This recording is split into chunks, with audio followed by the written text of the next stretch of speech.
بسم الله الرحمن الرحيم.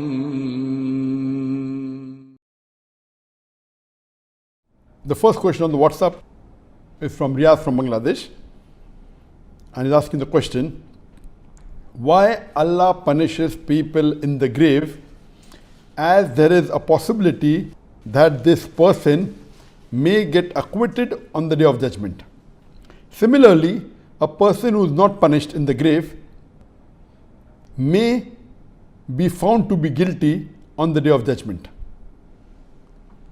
The question posed by Riyaz is that why does Allah subhanahu wa ta'ala punish the person in the grave? Maybe on the Day of Judgment he'll be acquitted, so won't it be injustice? And maybe you may not punish a person in the grave and he may be held responsible on the Day of Judgment. So isn't this wrong? Allah subhanahu wa ta'ala says in the glorious Quran, in Surah Al-Imran, chapter number 3, verse number 185, that Kullu nafsin zaiqatul maut, every soul shall have a taste of death, and your final recompense will be on the Day of Judgment. And anyone who is saved from the fire and is admitted into Jannah, into the garden, has achieved the purpose of this life. For this life is goods and chattels of deception. Here Allah subhanahu wa ta'ala in Surah Al-Imran, chapter number 3, verse number 185 is telling us that the final recompense will be on the Day of Judgment. That means the final hisab kitab, the final tally of the reward and punishment will be on the Day of Judgment. That means if you have to get a reward, you may get part in this dunya, in this world, part in the grave, part in the hereafter.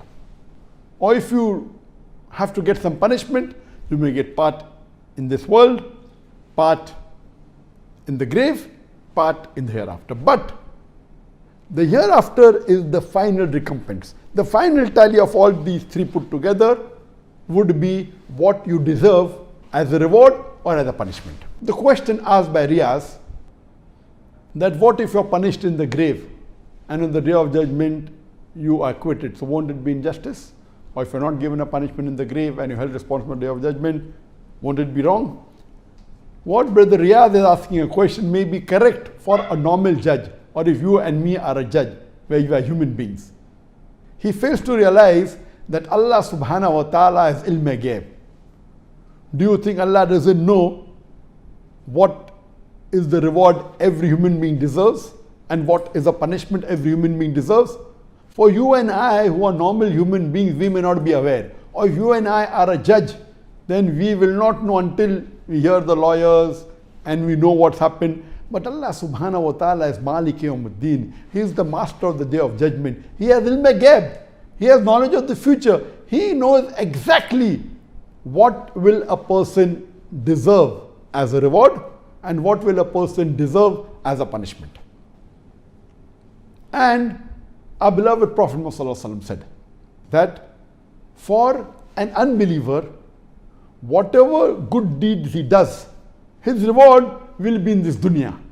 He will not get any reward in the akhirah, in the life after death. As for the punishment, it may be part here, part in the grave, part in the hereafter. As for the believers, both the reward and the punishment can be part in this world, part in the grave, part in the hereafter. So Allah subhanahu wa ta'ala has ilm ghaib. Allah knows that this person will get 50 points of punishment. So he may give 10 points in this world, 20 points in the grave, and maybe 20 points in the akhirah. It cannot be possible that a person receives 10 points punishment and Allah will give 20 points punishment in the grave. It's impossible. Allah is ilm ghaib. He has knowledge of the future. He cannot do such a thing. You and I as a human being can do that. So this question is logical for a human being, but not for Allah subhanahu wa ta'ala.